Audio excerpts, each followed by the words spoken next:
시간이 되었습니다. 다 함께 일어서서 사순절 5번째 주일 하나님께 예배 올려드리겠습니다.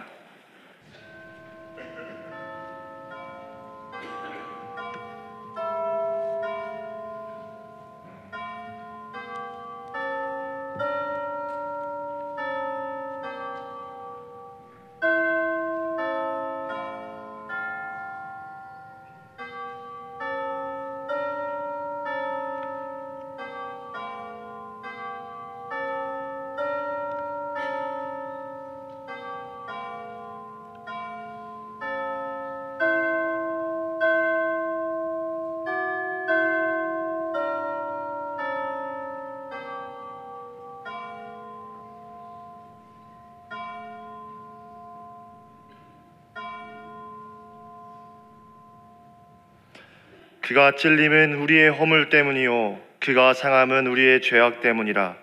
그가 징계를 받음으로 우리는 평화를 누리고 그가 채찍에 맞음으로 우리는 나음을 받았도다.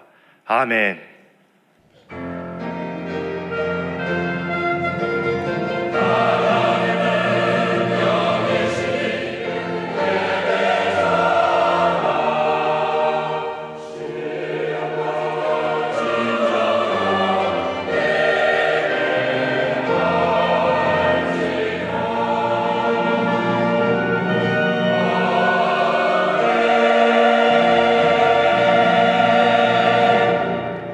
거룩하신 주님, 사순절 기간이 다하여가는 마지막 주일에 주님 앞에 나아갑니다. 우리 믿음의 눈을 열어 십자가에 달리신 주님을 바라보게 하시고 우리를 위하여 목숨까지 버리신 그 깊은 사랑을 가슴 깊이 새기게 하여 주시옵소서. 예배하는 저희의 마음 성령으로 충만하게 하사 독생자를 보내신 하나님 아버지의 은혜를 더욱 깊이 알게 하시고 십자가를 지신 예수님의 대속의 은혜로 더욱 새로워지게 하여 주옵소서. 보혈의 공로로 우리를 죄에서 정결하게 하시고 하나님의 자녀로 삼아주신 예수님의 이름으로 기원합니다. 아멘. 나는 전능하신 아버지 하나님 천지의 창조주를 믿습니다. 나는 그의 유일하신 아들 우리 주 예수 그리스도를 믿습니다. 그는 성령으로 잉태되어 동정녀 마리아에게서 나시고 본디오 빌라도에게 고난을 받아 십자가에 못 박혀 죽으시고 장사된 지 사흘 만에 죽은 자 가운데서 다시 살아나셨으며 하늘에 오르시어 전능하신 아버지 하나님 우편에 앉아 계시다가 거기로부터 살아있는 자와 죽은 자를 심판하러 오십니다. 나는 성령을 믿으며 거룩한 공교회와 성도의 교제와 죄를 용서받는 것과 몸의 부활과 영생을 믿습니다. 아멘. 성시교독 128번 함께 교독하시겠습니다. 나의 영혼이 잠잠히 하나님만 바라며 나의 구원이 그에게서 나오는도다.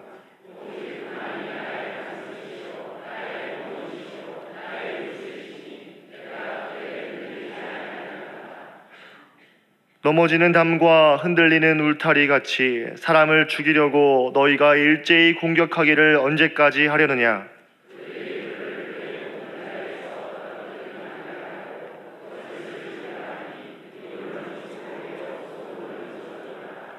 나의 영혼아 잠잠히 하나님만 바라라. 물은 나의 소망이 그로부터 나오는도다.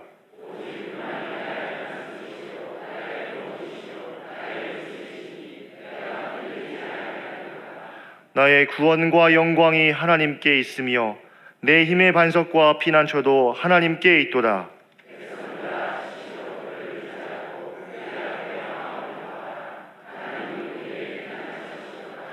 아멘. 찬송가 10장 함께 찬양하시겠습니다.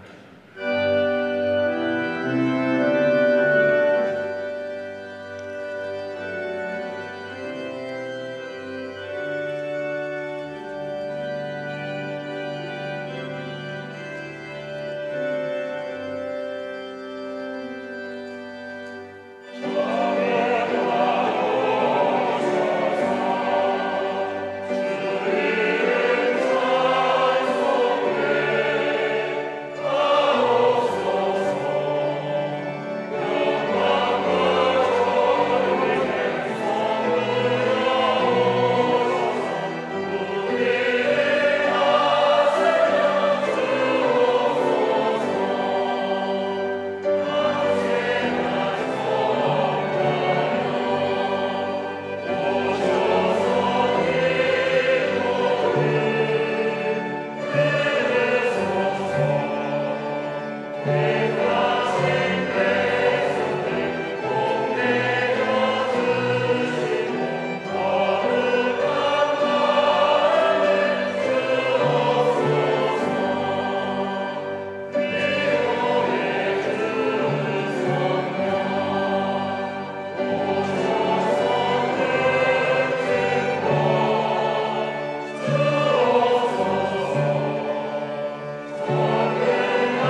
천지 만물을 창조하시고 우리들을 사랑으로 인도해 주시되 가장 좋은 곳으로만 인도해 주시는 여호와 하나님께 감사와 찬양과 영광을 올려드립니다. 죄악으로 가득된 이 땅에 오신 예수님의 십자가를 바라보며 한 주간 세상에 살다가 주님의 몸된 성전으로 발걸음을 인도해 주시니 감사합니다.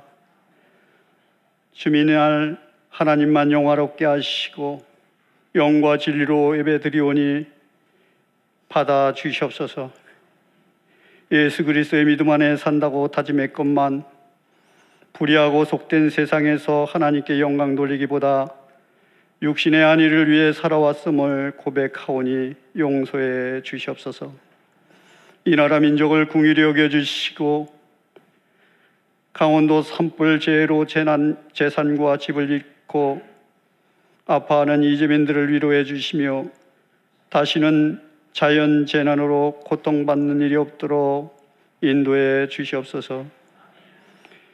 피조물이 고대하는 바는 하나님의 아들들이 나타나는 것이니 하나님의 아들 예수 그리스도를 바라보며 영적으로 바른 서는 사순절 기간이 될 수 있도록 인도해 주시고 예수님이 걸어가신 발자취를 기억하며 복음의 십자가를 바라보고 하나님께 영광 돌릴 수 있는 기간이 될 수 있도록 인도해 주시옵소서. 신촌 장로교를 사랑하사 하나님께 영광 돌리는 귀한 교회를 통하여 영광 받아 주시고 담임 목사님 청빙 절차 위에 함께해 주시고 하나님이 보시기에 합당한 목회자를 보내주시며 몸된 성전을 위해 헌신하고 마음이 온유하고 겸손한 목사님을 보내주셔서 하나님이 기뻐하시는 귀한 성도들의 가정을 돌아보는 사랑의 목사님을 보내주시옵소서. 올로 목사님 영육간에 강건케 하시고 진리의 말씀을 지속적으로 전할 수 있도록 인도해 주시옵소서. 부목사님들과 전도사님들에게도 동일한 은혜 내려주시고 인도해 주시옵소서. 이 시간 말씀을 전하시는 김용애 목사님에게 능력과 권능을 허락해 주시고 말씀으로 다가오시는 주님을 만나는 소중한 시간이 될 수 있도록 인도해 주시며 말씀의 깊이와 넓이를 깨달아 하나님께 감사하는 마음으로 주님의 사랑을 몸소 행할 수 있도록 인도해 주시옵소서. 너희는 가서 제자를 삼으라. 지상명령에 따라 순종하는 선교사님들에게 능력 허락해 주시고 죽어가는 영혼들이 주님께 돌아올 수 있도록 인도해 주시며 하나님이 나라가 땅끝까지 이루어질 수 있도록 함께 해 주시옵소서.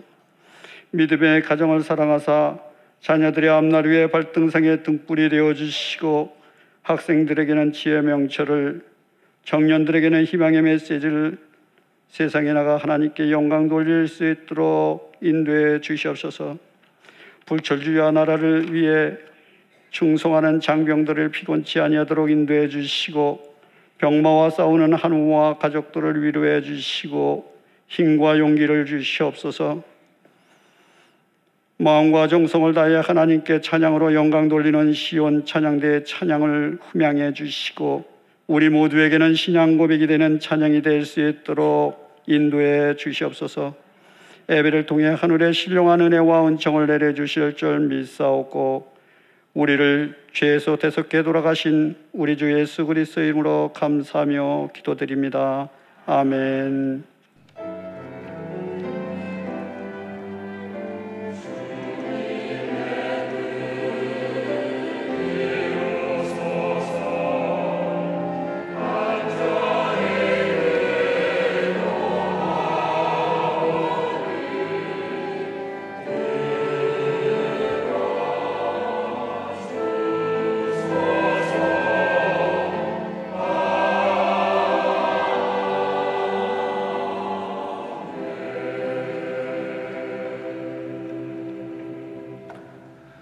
오늘 주님께서 우리에게 주신 말씀은 누가복음 13장 10절부터 17절까지입니다.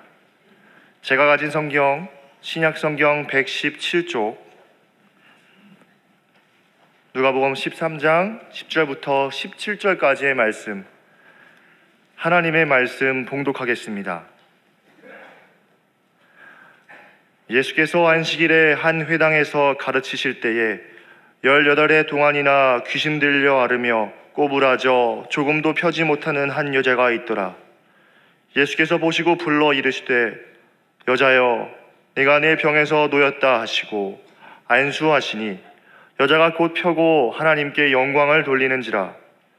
회당장이 예수께서 안식일에 병 고치신 것을 분내어 무리에게 이르되 일할 날이 엿새가 있으니 그동안에 와서 고침을 받을 것이요 안식일에는 하지 말 것이니라 하거늘 주께서 대답하여 이르시되 외식하는 자들아 너희가 각각 안식일에 자기의 소와 나귀를 외양간에서 풀어내어 이끌고 가서 물을 먹이지 아니하느냐.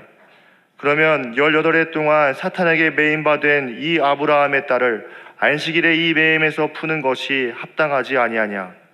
예수께서 이 말씀을 하심에 모든 반대하는 자들은 부끄러워하고 온 무리는 그가 하시는 모든 영광스러운 일을 기뻐하니라. 아멘.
아멘.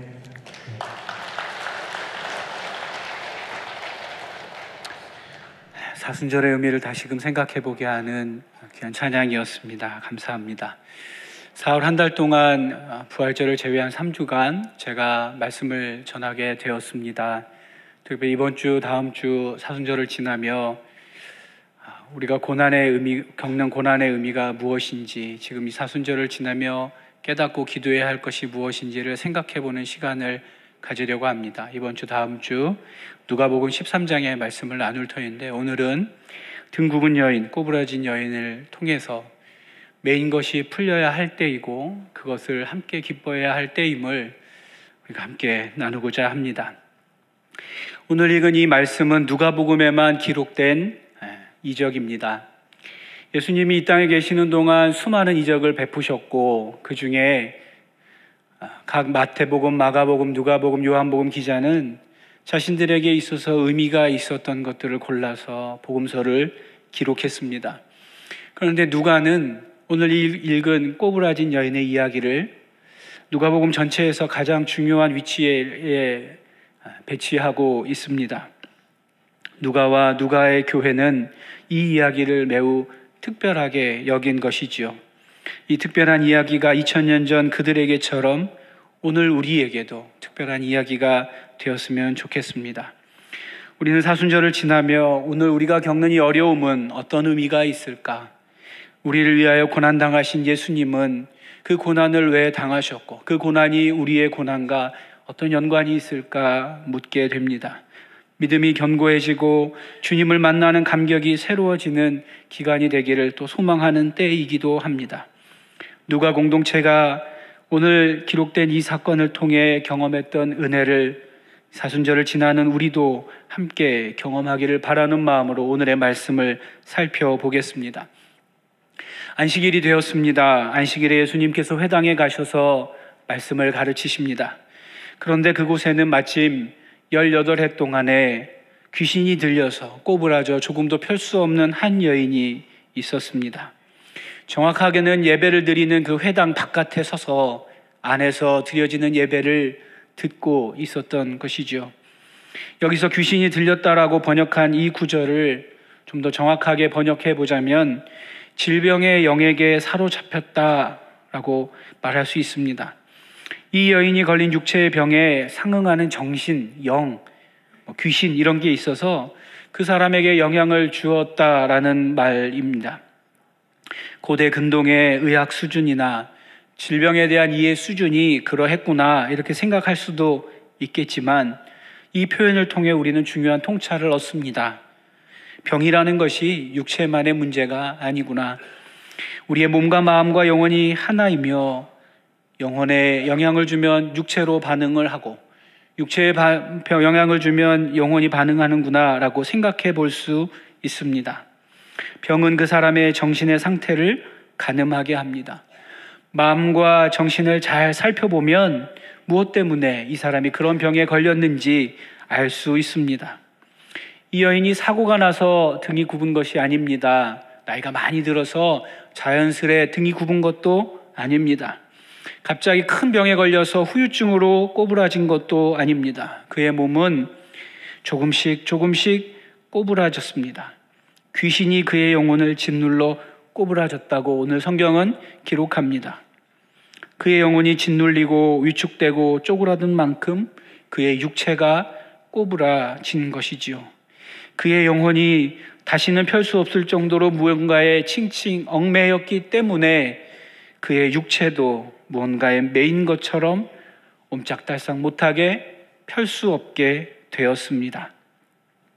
여기서 우리가 다시 한번 생각해 볼 점은 이 여인을 잠식한 것이 영이라는 것입니다. 귀신, 영이라는 것에는 사람처럼 격이 있어서 상호적 존재입니다. 이 여인이 침범당하고 귀신에게 지배당하는 것은 이 여인이 어떤 이유에서인지 받아들였기 때문입니다. 아무런 상관도 없는 사람이 갑자기 귀신의 지배를 받는 경우는 없습니다. 귀신은 그 사람과 어떤 연관성을 가지고 있습니다. 그 사람의 죄, 악한 습관, 질병, 결핍, 감정의 왜곡, 학대나 상처, 이런 것들이 귀신을 받아들이게 하는 문이 됩니다.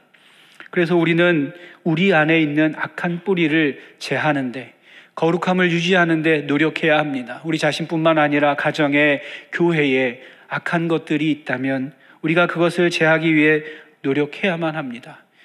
서로를 치유하기 위해 노력해야 합니다. 복음서에 보면 예수님께서 귀신 들린 사람들을 고치는 기적들이 여러 개 기록되어 있는 것을 봅니다. 거기에 보면 이런 패턴들이 잘 드러나 있죠. 어떤 그 사람의 마음의 상태가 어떤 형태의 귀신을 이렇게 불러옵니다. 해결할 수 없는 분노에 삼켜진 아들이 있습니다. 그 아들은 분노의 귀신에게 자신을 내어줍니다. 그리고 물과 불로 뛰어들고 분노하여 거품을 물고 이를 갑니다. 소란과 혼돈에 빠진 사람이 귀신에 들리면 잠시도 가만히 있지 못하고 잠잠하지 못하고 소리를 밤낮으로 질러댑니다. 자기를 향한 실망을 이기지 못하고 자책하는 사람이 귀신에게 자신을 내어주면 그 사람은 자기의 몸에 생채기를 내고 자신을 죽음에 이르도록 던집니다. 마찬가지로 이 여인은 자신을 짓누르는 귀신에게 자신의 영혼을 내어주기에 앞서 이미 충분히 짓눌려 살았던 사람입니다. 삶의 무게에 짓눌리고 기대에 짓눌리고 요구에 짓눌리고 온갖 규칙들에 짓눌린 사람이었던 것입니다. 짓눌린 사람의 특징을 잠깐 한번 살펴보겠습니다. 이 특징을 제가 말씀드릴 때 나도 그렇게 짓눌렸나 그렇지 않나 한번 생각해 보셨으면 좋겠습니다. 첫 번째, 짓눌린 사람의 특징은 숨을 쉬기 어려워한다는 것입니다. 숨쉬기가 어렵습니다. 그런 경험 있으시죠? 갑자기 무거운 것을 막 들고 나를 때 보면 숨이 쉬기가 어렵습니다. 좁은 틈에 끼거나 사람들 많은 데 가서 옴짝달싹 하지 못한 상태로 있게 되면 숨쉬기가 어렵습니다. 숨을 계속해서 쉬기 어려워지면 낯빛이 어두워집니다. 표정은 일그러집니다. 생명력을 잃어가는 것이죠. 영적으로 정서적으로도 마찬가지입니다. 짓눌리면 그 사람의 생명이 그렇게 빛을 잃어갑니다. 이 여인은 그래서 영적으로 숨을 잘 쉬지 못하는, 그래서 생기 없는 사람을 상징합니다. 여러분 어떻습니까? 여러분은 지금 영혼의 호흡을 편안하게 잘 하고 계십니까? 짓눌린 사람의 특징은 두 번째, 가슴이 움츠러든다는 것입니다. 가슴이 움츠러들었다라는 말이 여러 가지를 상징합니다. 움츠러든 가슴은 다른 사람들을 그 품에 받아들일 수 없습니다. 동시에 다른 사람을 향해 가슴을 당당하게 펼 수 없는 사람은 자기를 그렇게 다른 사람에게 내보여주고 맡길 수 없습니다. 서로 용납하며 소통할 수 없게 되는 것이죠. 등이 굽은 여인은 그 누구에게도 자신을 내어 맡기지 못합니다. 누구에게도 받아들여지지 못한 수많은 감정들을 가지고 있습니다. 그런데 그 감정들을 스스로 처리할 수도 없지요. 그 누구에게도 닿지 못한 감정들, 묶이고 억눌린 감정들을 다시 자신의 등 뒤에 짊어집니다. 해결할 수 없는 이 감정이 또 무거운 짐이 되어서 이 여인의 영혼을 짓누릅니다. 여러분 어떻습니까? 여러분은 관계 안에서 가슴을 당당히 펴고 나를 내어주고 다른 이들을 받아들이고 계십니까? 이런 생각을 해봅니다. 만약에 이 여인이 귀신에게 자신의 영혼을 넘기기 전에, 견딜 수 없는 그 한계점을 넘기기 전에 누군가 기댈 만한 사람을 만났다면 어떠했을까? 억눌린 감정을 표현할 사람을 만나고 그가 짊어진 삶의 무게를 나누어 지고 가볍게 해줄 공동체를 만났다면 어떠했을까? 짓눌리고 위축된 채 자신을 자책하고 스스로를 믿지 못하는 이 여인을 누군가 다가와서 믿어주고 격려해주고 그러했다면 어떠했을까 생각해 봅니다. 마음의 병은 그래서 개인의 문제이기도 하지만 동시에 관계와 공동체의 문제입니다. 누군가 우리 안에서 짓눌리고 아파한다면 그것은 그 사람 혼자만의 문제가 아니라 우리의 문제라는 사실을 잘 기억하시기를 바랍니다. 그리고 내가 아프다면 이건 나만의 문제가 아니라 우리의 문제라고 믿고 우리 자신을 내어 맡겨야 하겠습니다. 짓눌림의 세 번째 특징은 하늘을 볼 수 없다는 것입니다. 이게 가장 중요한 특징이죠. 짓눌리면 그 시선에 한계가 생깁니다. 이 여인의 모습을 한번 상상해 보십시오. 오늘 읽은 본문 말씀에는 저희가 정확하게 알 수는 없지만 이 말 뜻대로 이 여인이 어떤 상태인지 생각해 보면 등이 굽고 굽어서 가슴이 다리에 닿은 상황입니다. 더 이상 펼 수가 없게 되었습니다. 온전히 구부러진 상태에서 이 여인이 볼 수 있는 것은 오직 자기의 발과 그 발의 주변, 그 땅바닥 뿐입니다. 땅만 보며 사는 비천한 인생이 되었습니다. 이 여인이 위에 있는 것을 보려고 하면 어떻게 해야 합니까? 등이 펴지지 않으니 목을 뒤틀고 고개를 비틀어야만 합니다. 얼굴이 일그러집니다. 그래서 이 여인은 사람을 만날 때 상대의 얼굴 표정을 볼 수가 없습니다. 오직 상대의 음성을 통해서만 상대의 감정을 가늠해야 합니다. 사람들이 말할 때 이 사람이 진짜를 말하나 가짜를 말하나 무엇으로 아십니까? 그 사람의 표정이나 행동을 보고 아시지 않습니까? 이 여인은 그 사람의 상대의 말에 그 원뜻을 다 헤아릴 수 없는 여인입니다. 그래서 믿을 수 없는 사람이죠. 동시에 이 여인은 등이 굽었고 귀신이 들려 사람들이 부정하다고 멀리하는 사람입니다. 올려다볼 수 없어서 이 여인의 모든 관계는 끊어졌습니다. 그뿐이 아닙니다. 하늘을 볼 수 없습니다. 도움이 되시는 하나님을 바라볼 수 없습니다.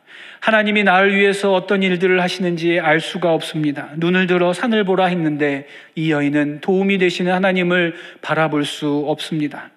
그렇게 하나님과 끊어졌다고 느끼며 하루하루 살아갑니다.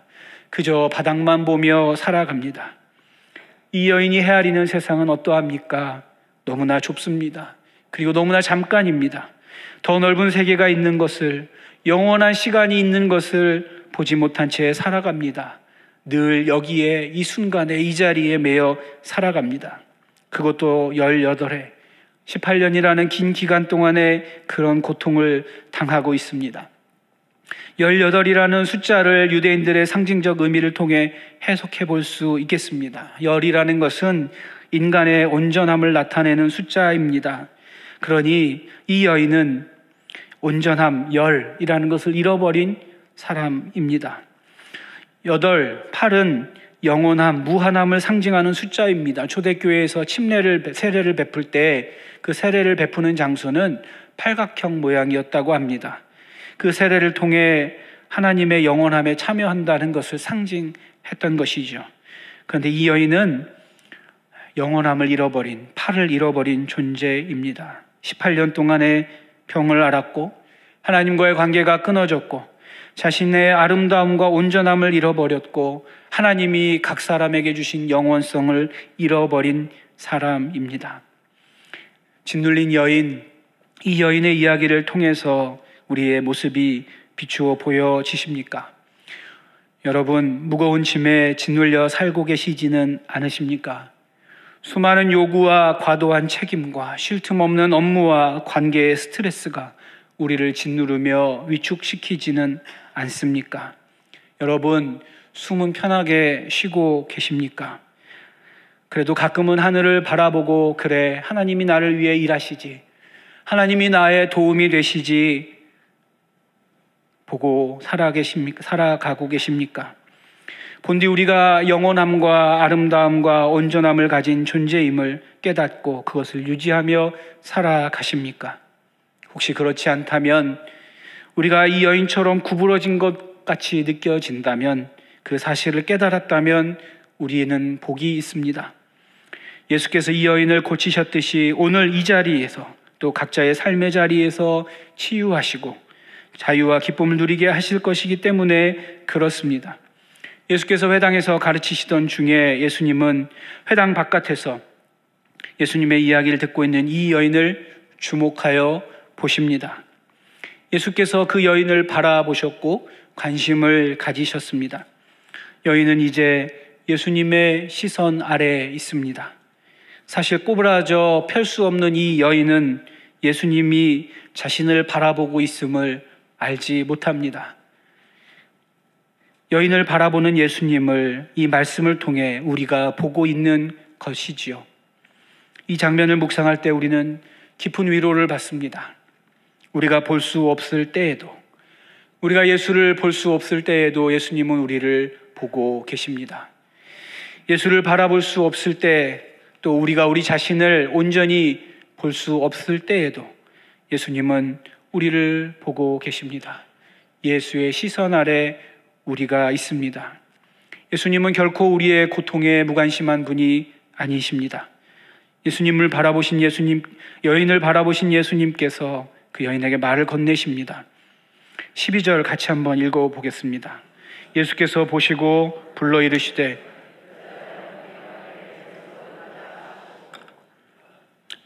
이르시되, 이렇게 번역한 단어는 거기 이렇게 모르는 사람을 부르는 말이 아닙니다. 아주 친밀한 관계에서 부를 때 썼던 단어를 이렇게 번역한 것입니다. 매우 친밀한 표현으로 이 여인을 예수님이 부르고 계신 거죠. 건강한 사람들, 판단하는 사람들, 밀어내는 사람들, 정죄하는 사람들에게서 수치를 느끼고 뒤로 물러서고 숨고 감추었던 소외된 여인을 예수님이 한복판으로 불러내십니다. 예수님의 친밀한 공간 안으로, 그 자리로 불러내십니다. 그리고 여인이 예수님께 가까이 나오자 이렇게 말씀하죠. 여자여, 내가 내 병에서 놓였다. 다른 번역을 보면 이렇게 번역합니다. 부인, 병에서 풀려났습니다. 여인을 짓누르고 옴짝달싹 못하게 묶고 있던 것들이 예수님 앞에서 치워지고 끊어집니다. 예수 가까이 나아가 주님의 음성 들을 때, 예수의 능력이 여인의 마음에 닿을 때 치유가 일어납니다. 아직 몸은 구부러진 상태이지만 예수는 이미 그 여인이 고침받았다고 선포하십니다. 그리고 이제 예수님께서 그 여인에게 안수합니다. 병에 걸려서 부정하다고, 귀신이 들려 부정하다고 그 누구도 가까이 하려 하지 않았던 이 여인을 예수께서 만지십니다. 누가복음과 사도행전에서의 안수는 늘 치유와 성령의 역사를 의미합니다. 성령은 치유하는 영이시죠. 거룩한 영이 질병의 영을 몰아냅니다. 자유케 하는 영이 묶고 짓누르던 영을 몰아냅니다. 스스로 다시 일어날 수 있도록 도우십니다. 예수의 시선이 닿고, 예수의 음성이 닿고, 예수의 손길이 닿자 여인의 병이 고쳐집니다. 억눌렸던 여인이 일어나 이제 곧게 펴고 예수를 마주 봅니다. 13절 같이 읽겠습니다. 안수하시니 여자가 곧 펴고 하나님께 영광을 돌리는지라. 예수를 바라보고 여인이 하나님께 영광을 돌립니다. 우리가 예수를 보고 해야 할 일입니다. 우리가 안식일에 주님의 전에 나와 해야 할 마땅한 일이 여기에 기록되어 있습니다. 가장 완벽한 형태로 보여지고 있습니다. 일어나 하나님을 찬양합니다. 몸과 마음과 영혼의 온전한 회복을 보여줍니다. 우리가 예배 때 한 번씩 일어서죠. 예배 시작할 때 한 번 서고 끝날 때 한 번 서는데, 그 일어서면 참 여러 가지 의미가 있습니다. 오늘 이 말씀을 일어날 때마다 기억하셨으면 좋겠습니다. 우리를 짓누르는 것들을 주께서 벗기셨음을 기억하며 일어서고, 우리를 정죄하던 것들을 벗기셨음을 기억하고, 우리를 얽매던 것들을 그리스도의 보혈이 끊으셨음을 기억하며 일어나서 하나님을 온전히 찬양하실 수 있기를 바랍니다. 펴다, 일어나다라고 번역한 이 단어의 원뜻은 다시 짓다라는 말입니다. 여인이요, 자신의 몸과 마음과 영혼을 다시 쌓아 올립니다. 그 삶을 다시 짓습니다. 하나님의 창조가 그의 삶에서 이루어지고 있습니다. 하나님이 처음 지으셨던 아름다움과 고귀함과 영원함을 회복합니다. 이제 내 삶은 끝났다 하고 무너졌던 그 삶을 다시 쌓아 올리기 시작합니다. 이 사건을 통해 우리는 우리를 고치시는 예수님의 손길을 다시금 확인합니다. 그리고 소망합니다. 예수님, 저도 고쳐주십시오. 동시에 오늘 우리가 함께 살펴본 이 치유 사역을 통해 제자된 우리는 다짐합니다. 우리도 예수님처럼 그 본을 따라 다른 이들을 그렇게 고치겠습니다. 다짐하게 됩니다. 우리도 예수님처럼 병든 자들을 발견하고 손을 얹어 성령의 도우심을 따라 하나님의 치유 사역을 이루어 가야 하겠습니다. 하나님이 원래 가지셨던 뜻을 회복하는데 우리의 손과 발이 필요합니다. 억눌리고 왜곡되고 뒤틀리고 구부러진 교회를 일으켜 세우는데 우리의 손이 필요합니다. 다시 지어야 합니다. 일어서게 해야 합니다. 참된 찬양과 영광이 하나님께 올려지게 해야 합니다. 그것이 우리의 몫입니다. 교회뿐만이 아니지요. 우리 주변에 짓눌리고 억눌린 사람이 얼마나 많습니까? 고통으로 신음하는 사람이 얼마나 많습니까? 우리가 만약에 예수의 은혜로 억눌린 데서 자유케 되었다면, 구부러진 데서 펴졌다면 우리가 그들을 일으켜 세워야 합니다. 강원도에서 큰 산불이 났지요. 그 산불로 인하여 많은 사람들이 고통 중에 신음하고 있습니다. 우리가 그들을 위해 도와야 하겠습니다. 이번 한 주 동안에 어떤 방식으로든지 그들을 위해 도우시기를 권면드립니다. 그들을 위해 기도해 주시기 바랍니다. 예수의 시선이 닿는 곳에 우리의 시선이 닿아야 합니다. 절망한 자리, 포기한 자리에, 사람들이 내팽개친 자리에 새로운 창조가 일어나도록 소망하고 꿈꾸고 나아가고 그곳에 안수하며 거룩함을 회복하는 귀한 사명을 우리가 감당해야 하겠습니다. 그런데 이 귀한 사명을 방해하는 것들이 있습니다. 어렵게 하는 방해물들이 있죠. 오늘 읽은 이 성경 본문을 보면 예수님이 고치는 사역보다 그것을 방해하는 데 대한 이야기가 더 길게 기록되어 있는 것을 볼 수 있습니다. 회당장과 그의 무리들이 그 생각을 따르는 사람들의 말과 행동이 방해물입니다. 이 방해물을 통해서 우리를 온전케 하시는 하나님의 은혜 가운데 우리가 온전하여지지 않는 방해물이 무엇인지를 함께 살펴보고 이 사순절 기간 동안에 내 안에 있는 그것들을 제하는 시간이 되었으면 좋겠습니다. 첫 번째 방해물은 외식하는 행동입니다. 거룩함을 가장한 이기적인 욕망의 말과 행동이 예수님의 사역을 방해하고 있습니다. 등이 구부러진 여인을 예수께서 고치시자 회당장이 어떻게 합니까? 우리 14절 같이 읽어보겠습니다. 회당장이 예수께서 안식일에 병 고치시는 것을 분내어 그동안에 와서 고침을 받을 것이요 안식일에는 와서 하거늘. 이 회당장이 화를 낸다 이렇게 본문은 기록하죠. 분내어 큰 화를 냈다는 것이죠. 왜 화를 냅니까? 자기의 주장이, 자기의 생각이 뒤에 나오는 거죠. 엿새가 있는데 왜 이때 하느냐, 이 이야기를 설득하기 위해서 화를 내는 것입니다. 이 일이 이렇게 큰 화를 내야 될 만한 일이라는 것입니다. 다른 사람에게 자신의 화를 전염시키고 싶어 합니다. 너희도 화를 내야 된다. 거룩한 분노를 가져야 한다.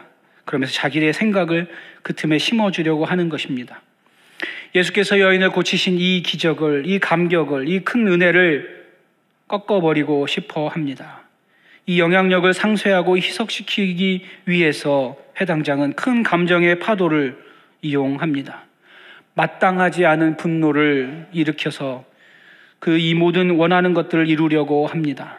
마땅치 않은 분노는 외식의 한 형태입니다. 15절에 예수님께서 그것을 외식하는 자들이라고 표현하고 계시죠. 자신의 속마음은 감추고 그럴듯한 이유로 분노하지만 이것은 외식하는 행동입니다. 내가 얼마나 거룩한 사람인지, 성경의 지식이 얼마나 해박한지, 회당에서 얼마나 중요한 위치를 차지하는 사람인지를 드러내기 위해서, 확인받기 위해서 이런 말과 행동을 하는 것일 뿐입니다. 예수님은 회당장의 속마음을 보시는 분이십니다. 그가 어떻게 살았는지를 살피시는 분이십니다. 회당장의 분노는 결코 하나님과 교회를 위한 것도 아니고 그가 말하는 대로 율법을 수호하기 위함도 아닙니다. 15절을 보시면 이 회당장이 사람들이 보지 않는 곳에서 안식일에 어떤 행동을 했는지가 기록되어 있습니다. 어떻게 합니까? 자신의 가축들이 목이 말라서 울부짖을 때 안식일임에도 불구하고 매듭을 풀고 끌고 가서 물을 먹입니다. 율법에 성경에 나와 있지 않지만 그것에 대한 해석서에 보면 이렇게 묶인 매듭은 풀면 되고 이렇게 묶인 매듭은 풀면 일이라 하면 안 된다, 이런 게 쓰였다고 합니다. 그리고 풀어서 가만히 놔둬서 소들이 가서 물을 먹으면 일이 아니지만 끌고 가면 일이다, 이런 게 쓰였다고 합니다. 오늘 거기에 기준에서 비춰보면 이 일은 명백한 규정 위반입니다. 그걸 누구보다 잘 알았을 회당장이 안식일에 이 규정을 어기고 있습니다. 예수님이 그 행동들을 빗대어 예수님의 이야기를 말하고 있죠. 이런 사람들이 매임에서 푸는 것을 반대하고 있습니다. 의도적으로 같은 단어를 쓰고 있습니다. 그 외식을 꼬집고 있지요.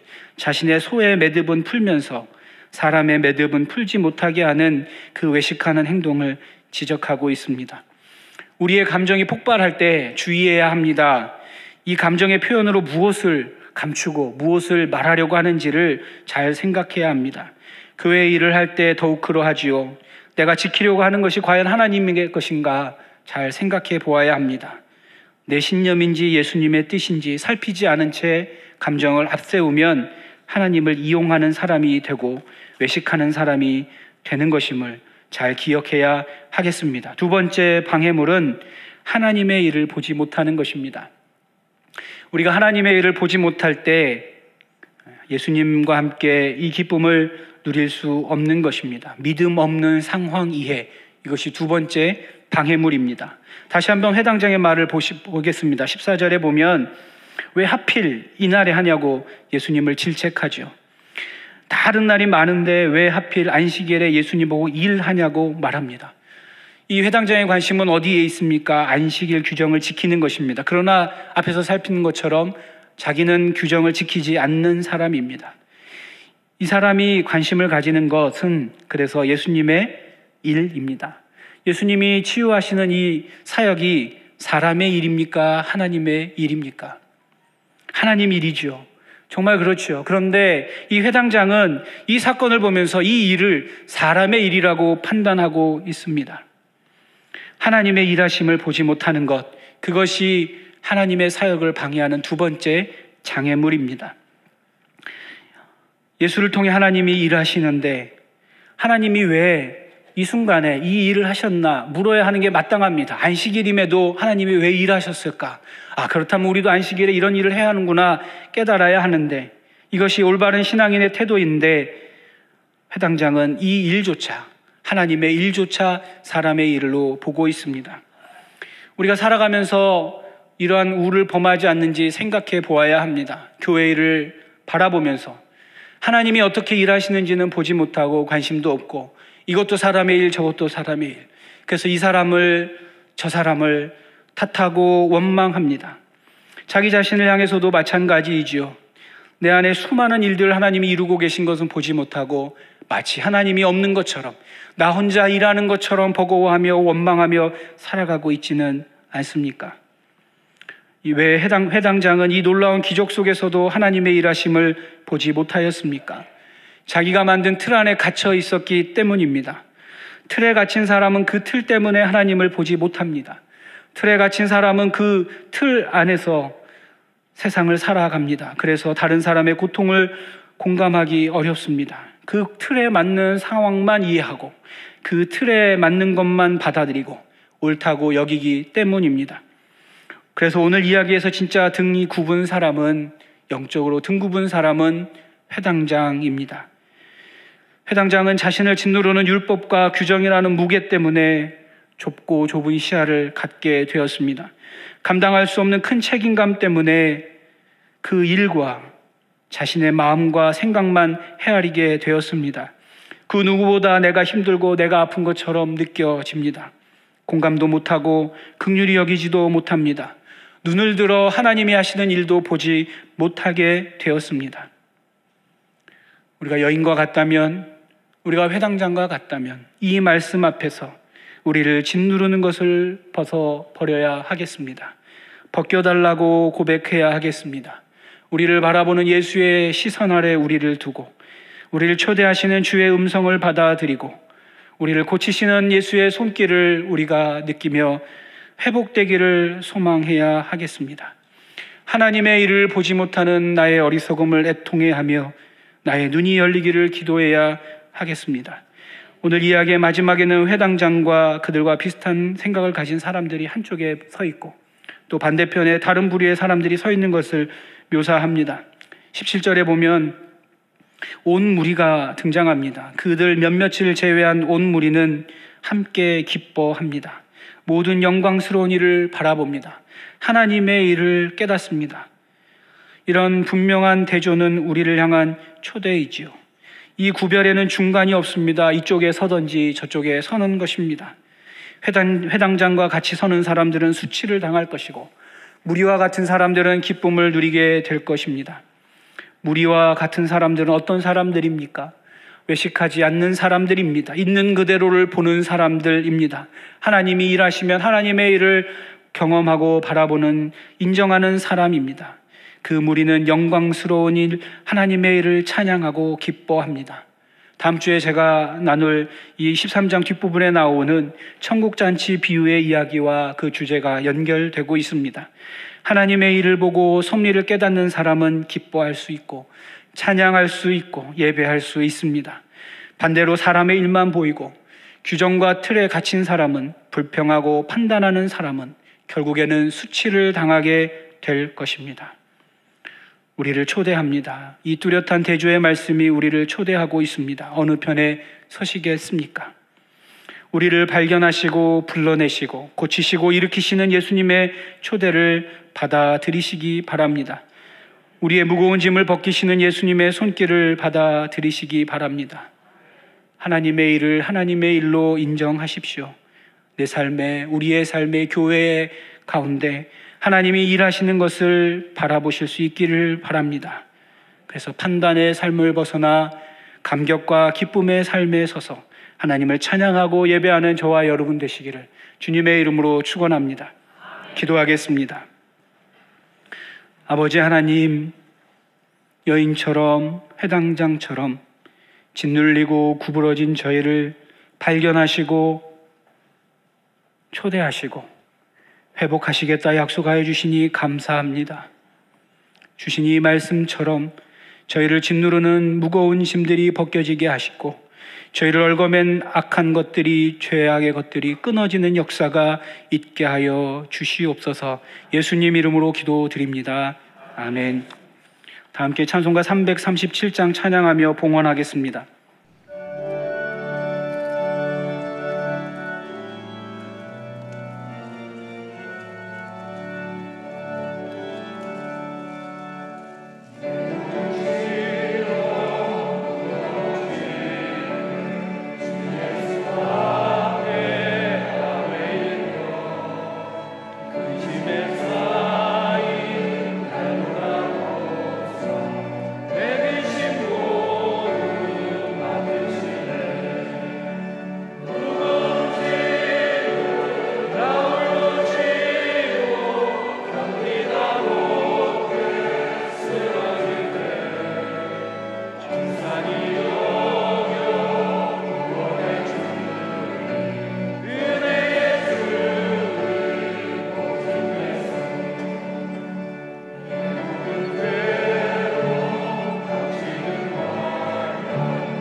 삶의 인도자가 되시며 선한 목자가 되시는 아버지 하나님, 지난 한 주간의 삶이 저희 홀로 내버려진 삶이 아니라 주의 강한 팔로 붙들림 바 된 삶임을 감사하며 주 앞에 예물 올려드리게 하시니 감사합니다. 저희의 가진 것, 저희의 호흡과 생명이 다 주님의 것임을 고백하며 드리는 이 헌신의 예물을 주님 받아주시고, 저희가 늘 주님과 동행하며 자유케 되며 가볍게 되는 온전한 기쁨을 누리는 삶이 되도록 도와주시옵소서. 드려진 이 예물에 복을 주셔서 이 예물이 쓰이는 곳에 메인 것이 풀리는 역사가 있게 하여 주시고, 아버지 하나님께서 구원하는 역사가 있게 하여 주시옵소서. 예물을 바친 손길 가운데 복 주셔서 더 좋은 것으로, 귀한 것으로 주님께 드릴 뿐 아니라 또 이웃에 묶인 것을 풀며 메인 것을 푸는 데 쓰임받을 수 있도록 주께서 늘 영육간에 강건케 하시며 믿음 가운데 굳건케 하여 주시옵소서. 또 오늘 이 자리에 처음으로 신촌교회에 등록한 귀한 분들이 계십니다. 이정미, 박세별, 고영동, 이정현, 최인묵, 정옥희 성도님들을 저희 교회 가운데 보내주셨는데 주께서 보내신 그 뜻이 이루어지게 하여 주시옵소서. 저희 신촌교회에서 신앙생활하는 동안에 귀한 믿음의 동역자들을 만나 성도의 교제를 나누게 하시고 서로의 짐을 함께 짊어지는 기쁨이 있게 하여 주시며 믿음의 뿌리가 내리고 터가 견고해지는 복이 있게 하여 주시옵소서. 또 한 주간의 삶을 주님께 의탁하오며 예수 그리스도의 이름으로 기도드립니다. 아멘.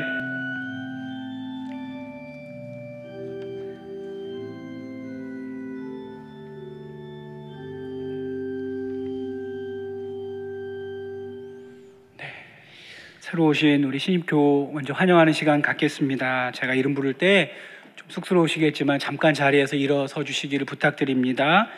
이정민님, 박색별님, 고영동님, 이정현님, 최인묵님, 정옥희님, 잠깐 자리에서 일어나 주시죠. 네, 오늘 등록하셨는데 반갑습니다. 큰 박수로 환영하겠습니다. 네, 2층에도 계시고 1층에도 계십니다. 네, 자리에 앉아 주십시오. 새가족부의 안내를 받아주시기를 부탁드립니다. 교회 소식입니다. 저희 한 달 동안에 4월 한 달 동안에 우리 교회 있을 일들을 이렇게 표로 넣어드렸는데요. 주보에 보신 이 표를 보시고 한 달 동안 우리 교회를 위해서 기도해 주시기를 부탁드립니다. 중간쯤 보면 고난주간 특별 새벽 기도회가 광고가 되어 있는 다음 주엔 좀 더 자세히 내용을 싣도록 하겠습니다. 이때를 위해서 미리 일정도 조율하시고 몸도 마음도 준비하시고 함께 다 같이 모여서 기도하는 시간 갖기를 원합니다. 세례 입교 예식이 부활절에 있습니다. 그것을 위해서 계속 준비하고 오늘도 교육이 시작되는데 아직 등록하고 신청하지 못하신 분이 계시면 함께 참여해 주시기를 바랍니다. 2019년도 봄 부흥 사경회가 예정되어 있습니다. 4월 30일부터 5월 2일까지 2박 3일간 진행될 텐데 많이 참여하셔서 우리에게 주신 하나님의 말씀을 함께 듣고 은혜 누리는 시간 되기를 원합니다. 나머지 소식은 주보를 참고해 주시고 다 함께 자리에서 일어서서 하나님 앞에 주기도송 찬양한 후에 축도로 예배 마치겠습니다.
우리 주님 예수 그리스도의 은혜와 아버지 하나님의 사랑하심과 성령의 교통하심이 주 앞에 나와 예배드린 주의 예배자들 위에 그 삶의 자리 위에 영원토록 함께하여 주시기를 간절히 축원하옵나이다.